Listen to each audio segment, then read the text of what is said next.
അപ്പോൾ ഞങ്ങൾ നമ്മുടെ കാർഗിൽ വാർ മെമ്മോറിയലിലെത്തി. നമ്മുടെ എൻട്രി ഗേറ്റിൽ നിന്ന് ശരിക്കും നല്ലൊരു ചെക്കിംഗ് ഒക്കെ കഴിഞ്ഞിട്ടാണ് ഇങ്ങോട്ട് കയറ്റുന്നത്. അവിടെ അതുപോലെ തന്നെ ബ്രീഫിംഗ് ഉണ്ട്. നമ്മുടെ ID കാർഡ് കൊടുത്ത് ഉള്ള അംഗങ്ങളുടെ പേരൊക്കെ എഴുതിയിടുക. അതിന് ശേഷം അവരുടെ ബ്രീഫിംഗ് ഉണ്ട്. അതിന് ശേഷം നമുക്ക് ഇങ്ങോട്ട് കയറാൻ പറ്റത്തുള്ളൂ. ഇതാണ് നമുക്ക് എൻട്രി ഗേറ്റ് വരുന്നത്. അവിടെ നിന്ന് നേരെ നല്ല പൂന്തോട്ടം കാര്യങ്ങൾ രണ്ട് സൈഡിലും ഉണ്ട്. ഇതാണ് മെമ്മോറിയലിലേക്കുള്ള എൻട്രി.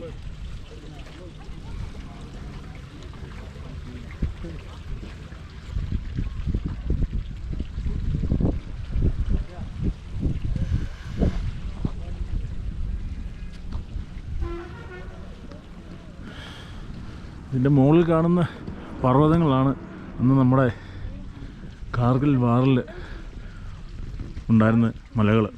ഇതിനകത്ത് നമ്മൾ ടോളോളിങ് എന്നൊക്കെ കേട്ടില്ല, ടോളോളിങ് പർവ്വതനിര, അതൊക്കെ ഇതാണ് കാണുന്നത്. ഇതാണ് ടോളോളിങ്, ടൈഗർ ഹിൽസ്, അങ്ങനെയുള്ള പർവ്വതനിരകൾ ഇവിടെയാണ് അന്ന് കാർഗിൽ യുദ്ധം നടന്നപ്പം പാകിസ്ഥാൻ ആർമി കയറി അവർ പിടിച്ചടക്കി നമ്മുടെ ആർമി കയറി തിരിച്ചെടുത്ത സ്ഥലമാണ് ഈ മുകളിൽ കാണുന്ന മലനിരകൾ. അതിൻ്റെ ഒരു മെമ്മോറിയലായിട്ട് അന്ന് മരിച്ച ആളുകളുടെ എല്ലാം ഒരു മെമ്മോറിയലായിട്ടാണ് ഈ കാർഗിൽ വാർ മെമ്മോറിയൽ ഇവിടെ പണിതിരിക്കുന്നത്.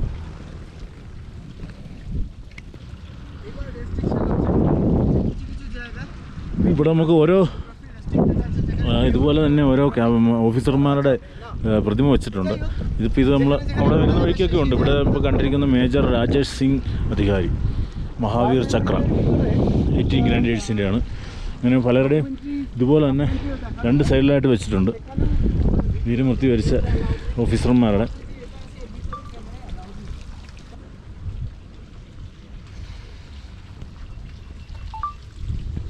ഇവിടെ ക്യാപ്റ്റൻ വിക്രം ബത്ര, പരംവീർ ചക്ര, ഈ 13 ജമ്മു ആൻഡ് കാശ്മീർ റൈഫിൾസിലെ ക്യാപ്റ്റൻ വിക്രം ബത്രയാണ്. ഇതൊക്കെ പേരൊക്കെ നമ്മൾ സ്ഥിരം കേട്ടിട്ടുള്ള അദ്ദേഹത്തിൻ്റെ ഇവിടെ വെച്ചിട്ടുണ്ട്.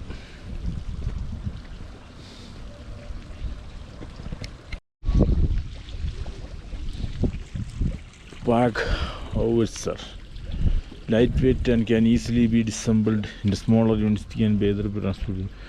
ഇത് നമ്മുടെ ആ കാർഗിൽ വാറിൽ ഉപയോഗിച്ചിട്ടുള്ളൊരു സാധനമാണ്. പെട്ടെന്ന് അഴിച്ച് പീസാക്കി കൊണ്ടുപോകാൻ പറ്റുന്ന മോഡൽ സാധനമാണ്.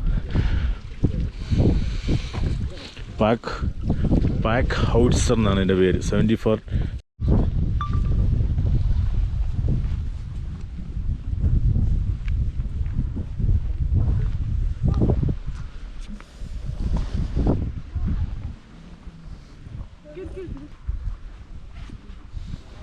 ഇത് നമുക്ക് പതാക ഇവിടെ കാണാം. ഇവിടെ വരെ നമുക്ക് എൻട്രി അനുവദിച്ചിട്ടുള്ളൂ.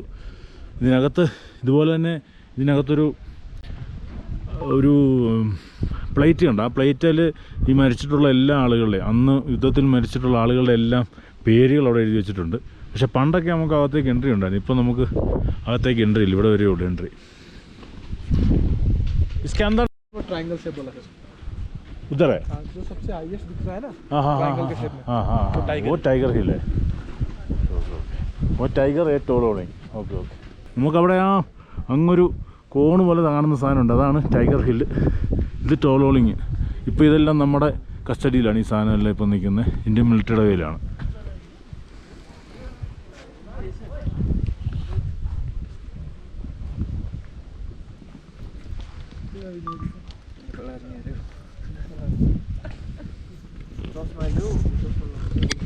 ഇപ്പോൾ ഗൂർഖ റൈഫിൾസിൻ്റെ ആളുകളാണ് ഇപ്പോൾ ഇതിൻ്റെ കൺട്രോളിൽ നിൽക്കുന്നത്. അവരാണ് ഈ കാര്യം ഇപ്പം എൻട്രി കാര്യങ്ങൾ ഇവിടുത്തെ കാര്യങ്ങളെല്ലാം നോക്കുന്നത്. ഗൂർഖ റൈഫിൾസ്. നമുക്കിവിടെ വീരഭൂമി എന്ന് പറഞ്ഞൊരു സ്ഥലമുണ്ട്. നമുക്ക് അങ്ങോട്ടൊന്ന് പോകാം.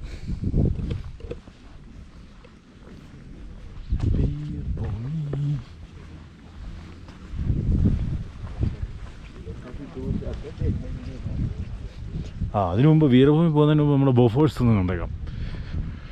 ബോഫോഴ്സ് പീരങ്കി.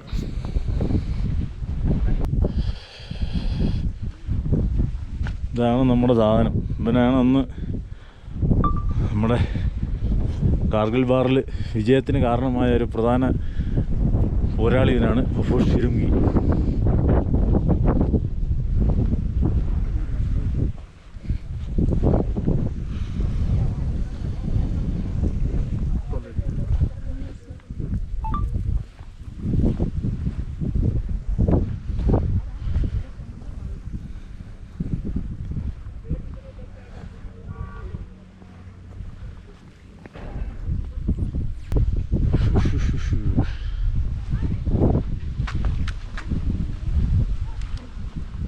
ഇവിടെയുള്ള ഒരു ഹാളാണ് ഹട്ട് ഓഫ് റിമംബറൻസ്. ഒരു രക്ഷയില്ല കേട്ടോ, അടിപൊളി. ഞാനിതിന് മുമ്പ് വന്നപ്പോൾ ഈ സംവിധാനം ഇല്ലായിരുന്നു, ഇതിപ്പോൾ ഉള്ളതാണ്. അടിപൊളി എന്ന് പറഞ്ഞാൽ അടിപൊളി. ഒരു 1/4 മണിക്കൂർ നമുക്ക് അതിനകത്ത് കാണാനുണ്ട്. ഈ യുദ്ധവുമായിട്ട് ബന്ധപ്പെട്ടുള്ള ഒത്തിരി കാര്യങ്ങൾ, ഫോട്ടോസാണ് കൂടുതലും. പിന്നെ വീരചരമം പ്രാപിച്ച ആളുകൾ, പരംവീർ ചക്ര, മഹാവീർ ചക്ര അങ്ങനെ കിട്ടിയ ആളുകൾ, അവരുടെ ബ്രേവറി കാര്യങ്ങളെല്ലാം എഴുതിയുള്ള ഫോട്ടോ നല്ല അടിപൊളിയായിട്ട് സെറ്റ് ചെയ്തിരിക്കുന്നതാണ്. പിന്നെ പാകിസ്ഥാനിൽ നിന്ന് മറ്റേ യുദ്ധസമയത്ത് കിട്ടിയിട്ടുള്ള വെപ്പൺസ് കാര്യങ്ങൾ ഇങ്ങനെയുള്ള സാധനങ്ങളെല്ലാം നല്ല അടിപൊളിയായിട്ട് വെച്ചിട്ടുണ്ട്. നമുക്ക് മനസ്സിലാകുന്ന രീതിയിൽ നല്ലൊരു സ്ഥലമാണിത്. പിന്നെ ഇതിനകത്ത് ഇതാണിപ്പോൾ ആളുകളെല്ലാം കഴിഞ്ഞ സമയം 12 മണിയായപ്പം 12 തൊട്ട് 2 വരെ ഇവിടെ ഓഫാണ്. 12 മണി കഴിഞ്ഞ് കഴിഞ്ഞാൽ പിന്നെ കയറ്റത്തില്ല 2 മണി വരെ. അപ്പോൾ ആ സമയത്ത് വന്നാലും വേറെ ആരുമില്ല. ഇതിനകത്ത് നമുക്ക് വളരെ വ്യക്തമായിട്ട് കാണാം ടോളോളിംഗ് പർവ്വതനിര ഇവിടെ വരുന്നു. അവിടെ ആ കാണുന്നതാണ് ടൈഗർ ഹില്ല്. അപ്പോൾ ഈ സ്ഥലമാണ് ഇവർ കയറി പട്ടാളക്കാർ, നമ്മുടെ പാകിസ്ഥാൻ ടീമുകൾ കയറി വളഞ്ഞത്. ഈ മലനിരകൾ പിടിച്ചെടുക്കാനായിട്ട് പല സ്ഥലത്തുനിന്നും പല ട്രൂപ്പുകളും കയറി ആണ് പിടിച്ചത്. അപ്പോൾ അതിൻ്റെ എല്ലാം വിശദമായ വിവരങ്ങളും ഈ മലനിരകൾ സഹിതം ഈ ഇതിനകത്ത് റിമംബറൻസ് റൂമിൽ കൊടുത്തിട്ടുണ്ട്. അടിപൊളിയാണ്. എന്തായാലും അതിനകത്ത് കയറുമ്പോൾ നമുക്ക് ആ ഒരു ഫീല് കിട്ടും. എത്ര നാളത്തെ പരിപാടിയായിരുന്നു, എങ്ങനെയാണ്. ഇനി ഇവിടെ ഒരു വീഡിയോ ഷോ ഒക്കെ ഉണ്ട്. വീഡിയോ ഷോയ്ക്ക് ചിലപ്പോഴേ കയറത്തുള്ളൂ. എന്തായാലും ഇനി അവിടെ വീരഭൂമിയുണ്ട്, അതുകൂടെ ഒന്ന് കണ്ടിട്ടിറങ്ങാം. ഇവിടെ ഇനി അടുത്തുള്ളത് വീരഭൂമി എന്ന് പറഞ്ഞിരിക്കുന്നത്, അതായത് മരിച്ച എല്ലാ ആളുകളുടെയും പേരിലൊരു ഫലകം പോലെ ഇവിടെ വെച്ചിട്ടുണ്ട്. അതിനകത്ത് ഓരോന്നിലും ആളുകളുടെ പേര് സഹിതം കൊടുത്തിട്ടുണ്ട്. നമുക്ക് ഇങ്ങോട്ട് പോകാം. ഇതാണ് വീരഭൂമി.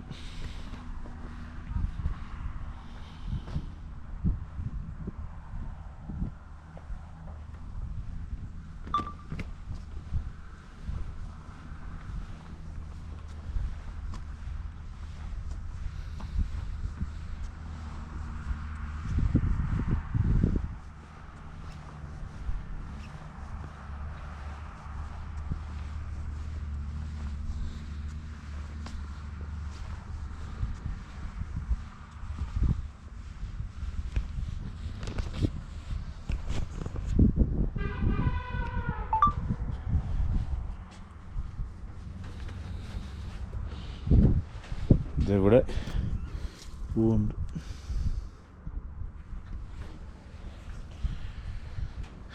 നമുക്കിവിടെ വ്യക്തമായിട്ട് കാണാൻ പറ്റും. അന്ന് ഇവിടെ മരിച്ചിട്ടുള്ള വീരജന്മം പ്രാപിച്ച നമ്മുടെ ജവാന്മാരുടെ ഓരോരുത്തരുടെയും പേരിൽ കൊടുത്തിരിക്കുന്നതാണ്. ഇതിനിപ്പം ഇതിൻ്റെ അങ്ങോട്ട് നമുക്ക് കടക്കാനുള്ള ഇപ്പോൾ അനുവാദമില്ല, ഇവിടെ വരെ വരാൻ പറ്റത്തുള്ളൂ. ഇതാണ് വീരഭൂമി.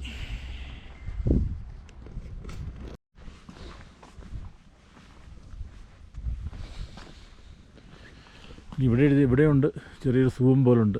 ഇതിനകത്ത് battle of Zojila, a saga of valour, roll of honour, 15 Punjab front Patiala, 17 parachute field regiment, 8 Rajput, 4 engineering regiment, 201 engineering regiment, royal Gurkha rifles.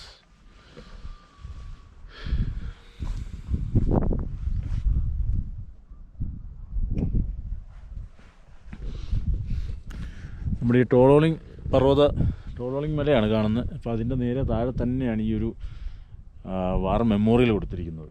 അപ്പം ഇവിടെ ആ 99-ൽ നടന്ന യുദ്ധത്തിൻ്റെ ഭീകരതയും കാര്യങ്ങളും അതിൻ്റെ മേലെ പാകിസ്ഥാൻ്റെ മേലെ നമ്മൾ നേടിയ വിജയവും അതിൻ്റെ എല്ലാം ഒരു നേർക്കാഴ്ച പോലെ തന്നെ നമുക്ക് മനസ്സിലാക്കി തരുന്ന രീതിയിലാണ് ഈ സംഭവം ഇവിടെ കൊടുത്തിരിക്കുന്നത്.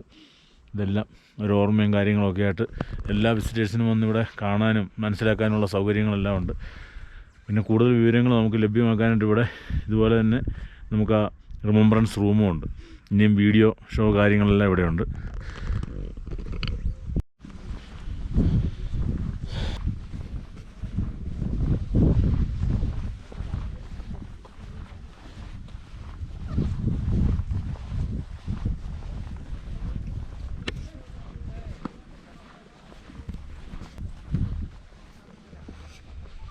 അപ്പോൾ ഇവിടുന്ന് ഞങ്ങൾ ഇറങ്ങുവാണ്. ഇവിടുത്തെ കഴിഞ്ഞു. ഇനിയും താഴൊരു ഇതുപോലൊക്കെ ആർക്ക് കിട്ടാനായി ഒരു മനുഷ്യരില്ല. നിൻ്റെ എടുക്കണോ? ഞാൻ അവിടെ നിൽക്കും, ഒരു ഫോട്ടോ എടുക്കണം കാര്യമായിട്ട്. ഇവിടുന്ന് അപ്പോൾ ഇറങ്ങി. ഈ സമയം ആയ കാരണം ഉണ്ടല്ലോ, കറക്റ്റ് വരുവാണെങ്കിൽ ഒരു 11:45 വരുന്നതായിരിക്കും കറക്റ്റ് സമയം. കാരണം ആ സമയത്ത് വന്നു കഴിഞ്ഞാൽ 12 കഴിഞ്ഞാൽ ഇവരാരും കയറ്റത്തില്ല, തിരക്കൊന്നുമില്ല, അപ്പോൾ ആരുമില്ല, ഫ്രീ ആയിട്ടാണ് നിൽക്കുന്നത്. കണ്ടോ,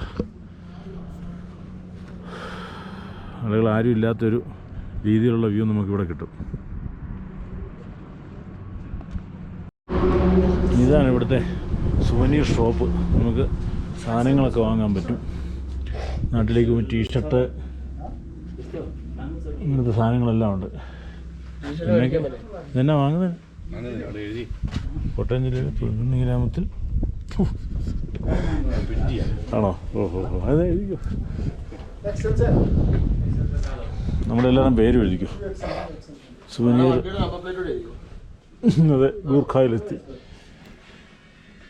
ചില സാധനങ്ങളൊക്കെ ഇവിടെ ഉണ്ട്. കീച്ചേന് ഗൂർഖ റൈഫിൾസിൻ്റെ ഗൂർഖ റെജിമെൻറ്റ്. ഇപ്പം ആ വീഡിയോ പ്രദർശനം കണ്ടു. നമ്മൾ ആ റൂമിൽ കണ്ട അതേ സംവിധാനത്തിൻ്റെ ഒരു വീഡിയോയിലൂടെ നമ്മളെ കാണിച്ചു തരുന്ന ഒരു സംവിധാനമാണ്. ഇത് ഫ്രീ ആയിട്ടുള്ള കേട്ടോ. നേരത്തെ വന്നപ്പോൾ ഇവിടെ പൈസയുണ്ട്. ഇപ്പോൾ ഡൊണേഷൻ്റെ ഒരു ബോക്സേ ഉള്ളൂ, അല്ലാതെ പൈസയായിട്ടൊന്നും കൊടുക്കേണ്ട ആവശ്യമൊന്നുമില്ല.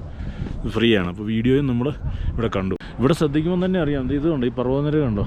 ഇപ്പോൾ ഇതിൻ്റെ മുകളിലാണ് അന്ന് തീവ്രവാദികളും പാകിസ്ഥാൻ ആർമിയും കയറിയിരുന്നത്. അപ്പോൾ അതിൻ്റെ മുകളിലും ആ 3 ത്രികോണം പോലിരിക്കുന്ന ടൈഗർ ഹില്ല്, അതിൻ്റെ തന്നെ പല പല പോയിന്റുകളുണ്ട്. ഇവിടെയാണ് കയറിയിരുന്നത്. ഇവിടെ കയറിയിരുന്ന ഇവരുടെ ഉദ്ദേശം എന്ന് പറഞ്ഞാൽ ഇത്രേ ഉള്ളൂ, ഈ റോഡാണ് നമ്മൾ ഈ കാണുന്ന ഈ മെയിൻ റോഡ്, നാഷണൽ ഹൈവേ. ഈ അവിടെ നിന്ന് അവർക്ക് ഫുള്ള് കൺട്രോൾ ചെയ്യാൻ പറ്റും നാഷണൽ ഹൈവേയിൽ. ഇത് കൺട്രോൾ ചെയ്ത് കഴിഞ്ഞാൽ ഇന്ത്യൻ ആർമിയുടെ മൂവ്മെൻറ്റുകൾ മൊത്തം തകരും. കാരണം ഇവിടുന്ന് അങ്ങോട്ടും ഇങ്ങോട്ടും സാധനങ്ങൾ പോകാൻ പറ്റത്തില്ല, ഒന്നും കൊണ്ടുപോകാൻ പറ്റാതെ വരും. ഫുള്ള് കൺട്രോൾ അവരുടെ കയ്യിൽ വരും. അതാണ് അവർ ഈ റോഡിനെ പിടിക്കാനായിട്ട് ശ്രമിച്ചത്.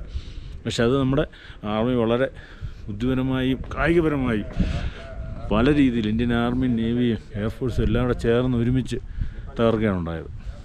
അപ്പം ഇങ്ങനെ നമ്മുടെ കാർഗിൽ വാർ മെമ്മോറിയൽ നമ്മൾ കണ്ടു. അപ്പോൾ ഇവിടെ നിന്ന് ഇറങ്ങുകയാണ്.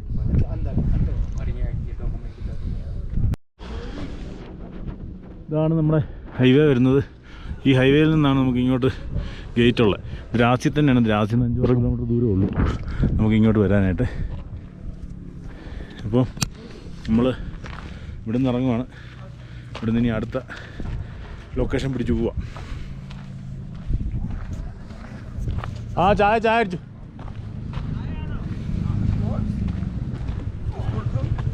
ഇവിടെ വാർ മെമ്മോറിയലിൻ്റെ ഭാഗത്ത് വന്നപ്പോഴത്തേനൊരു നമ്മുടെ ഗൂർഖ പറഞ്ഞ് ഇട്ടിട്ട് പോയി. തിരിച്ചു വന്നപ്പം വേറൊരു 3 ഗൂർഖ കൂടെ, 4 ഗൂർഖ ചണ്ഡീഗഡിൽ നിന്ന് വന്നതാണ്. ഗുഡ്ഗാവ്, ചണ്ഡീഗഡ് എന്നുള്ളൊരു 3 ടീം. അവർ ഇതേ റൂട്ടൊക്കെ തന്നെയാണ്. അങ്ങനെ അവരെ കണ്ടു. ഒരു ഫാമിലിയൊക്കെ ആട്ടോ. അപ്പം ഇനി ചായ ഒന്നും വേണ്ട, നമ്മുടെ ഫുഡിന്